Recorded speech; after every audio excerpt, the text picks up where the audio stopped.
In 2002, Halloween Resurrection seemed to close the door on the original film's run. It run out of gas and failed both critically with a 10% score on Rotten Tomatoes, as well as commercially, with it only bringing in $37 million on its $15 million budget.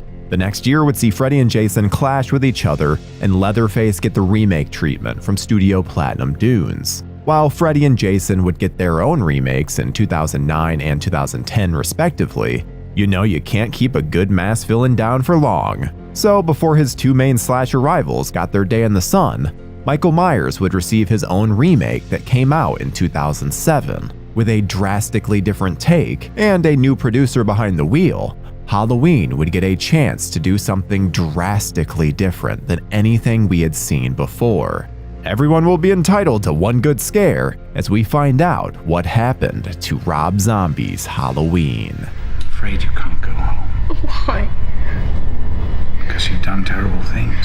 As stated before, Resurrection did not do well with fans or critics when it came out in 2002. The Akkad family, who owns the rights and had very specific rules for the character, knew that he shouldn't be down for too long, even with the Laurie Strode storyline finally coming to a close. While we all know now that a certain musician and horror aficionado would eventually take the reins on the project, there were a ton of ideas that floated around first. There was a crossover like Michael's fellow slashers had already received, but this film would mix our silent stalker with the Cenobites from the Hellraiser series. Clive Barker himself agreed to write it, and there was an effort made to get Carpenter back in the director's chair. Barker was looking forward to exploring less a brawl between the characters and more an exploration of these two worlds and how they could be tied together. This would fall through as it was not seen to be profitable, particularly after internet polls claimed audiences just weren't into it. Other unmade ideas for the franchise include Halloween Bad Blood, which would bring back the Jamie Lloyd character that died in Part 6, Halloween Retribution, Halloween Asylum, and Halloween The Missing Years. Check out our WTF Unmade series for some on those. Retribution would bring back a different set of characters. Michael would kill off Busta Rhymes' Resurrection character and then face off against both Laurie's son, introduced in H2O, and former Haddonfield Sheriff Lee Brackett, who were both seeking revenge. That film was to end with John Tate drowning Michael in a frozen lake and claiming revenge for his mother, but going the Jamie Lloyd route by implying that Tate may be next to take on the mantle. Asylum would set up Michael serving a prison sentence for his crimes, but when he was to be executed while on death row, he would find a way to escape and wreak havoc. The Missing Years would take an even more extreme route, one that is also completely out of continuity, by having Michael back in Haddonfield during the events of Season of the Witch. Considering that movie doesn't even exist in the same reality of the other films, it's probably best that that film never saw the light of day. None of those made it very far into production, and while Mustafa Akkad and his son Malik were working on yet another idea featuring a character from the sixth movie, Mustafa tragically died as a result of injuries sustained during a bombing while he was attending a wedding in Jordan. Mustafa had been a producer on the first 8 films, and it was now up to his son to continue that legacy. After preparation was halted due to the tragedy, Malik would finally hand off the assignment while partnering with Dimension Films and the Weinstein brothers.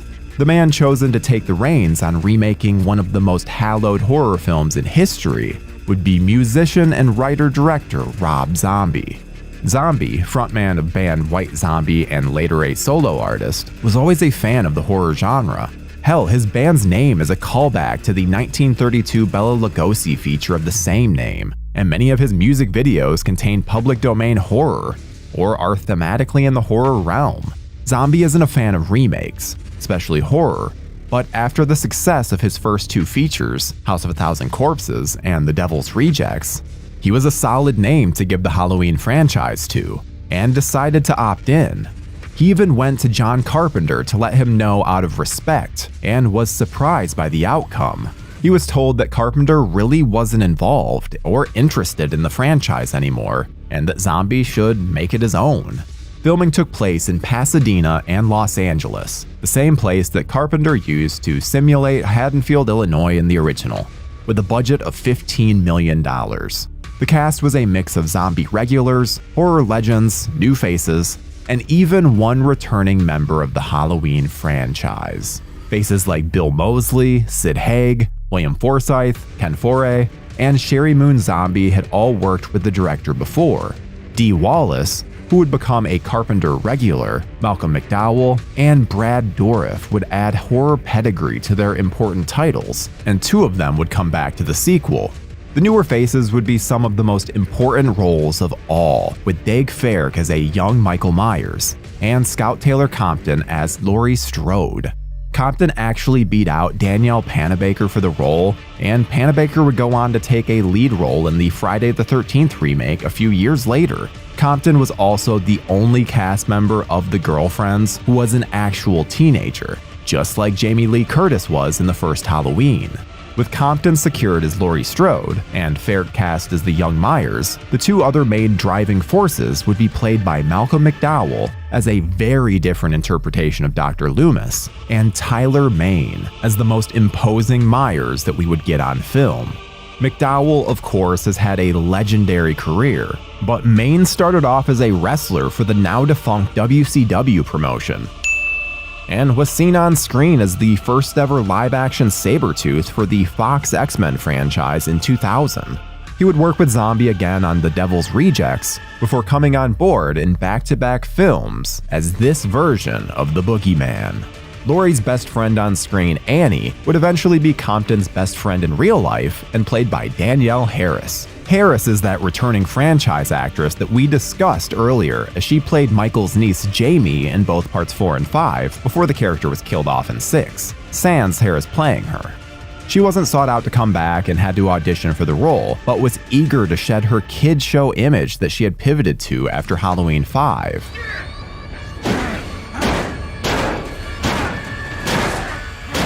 Rob Zombie amps up the violence and nudity to near grindhouse proportions, and Halloween is no different. Both Harris and actress Christina Klebb signed on knowing that nudity and gore-heavy scenes would be involved, and for Harris, this was a plus to shed the acting image that she had been branded with. The movie does follow the original storyline, but not until the second half of the runtime. That runtime, which amounts to 109 minutes in the theatrical cut and 121 in the director's cut, was the longest runtime of the series. The reason for the length is that Zombie had originally proposed a duology of sorts when offered the role of driving creative force for this remake. He wanted an entire movie that centered around young Michael and his origins, including the origins of the mask, followed by a proper remake of the movie.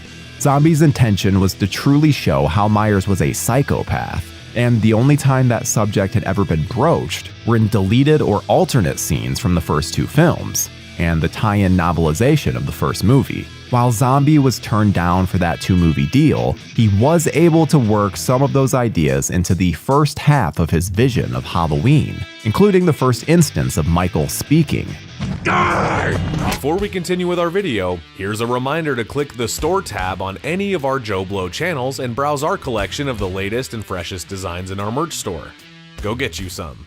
With the making of Michael into a more specific psychopath, the body count was increased dramatically to 22, up from just 5 in the original. This includes all of his murders as a child, before he kills his sister, and the people he takes out on his way to Laurie. Unlike the first movie, we know immediately that Laurie is Michael's sister, and get to see how his family life was before he becomes the Shape 2. Zombie would have interference at almost every turn on production, and states that it was one of the most stressful shoots that he had ever been a part of. When he took the job directing a sequel, he assumed it couldn't be any worse than what he went through for the remake, but as we know, it was far worse for him on that production. The movie was not released in October like the original was, and was instead slated for an August release, so it didn't have to compete with what was the current horror juggernaut in the Saw series with Saw 4. Unfortunately, just days before Halloween was to be released theatrically, a work print version was leaked online. Zombie came out and assured audiences that it would be different than the final cut, and he was correct, with scenes being altered or cut altogether. The fear was that it may hurt the box office run, just like it was attributed to doing to Hostel Part 2, but the movie was still released as scheduled across more than 3,400 theaters. the most ever for the franchise. Halloween would be a financial hit, with it making $80 million off its $15 million budget, but was mostly hated by critics and is still divisive with series fans. While most critics felt that it was overly crude or didn't offer anything new to the character or story, there were some that gave Zombie credit for making it his own, something that Carpenter told him to do before the first scene was even shot. The unrated cut was released on home video and also became a financial success, while offering a different look at the final product, with some scenes changing the story in ways that make it a very different movie, including an alternate ending. Zombie would go on to make Halloween 2 in 2009, but that is where the franchise would pause until David Gordon Green would unleash his own trilogy that forgets everything after the first film. While it made less than the remakes for Friday the 13th and Nightmare on Elm Street, it also made way for their productions to even happen. Whether you like it or hate it, it's certainly a unique version of the night he came home. And now you know what happened to Rob Zombie's Halloween. Screwdriver, Mommy, you want a hammer? Look at this, Mom. Lori! I'm sorry. Okay.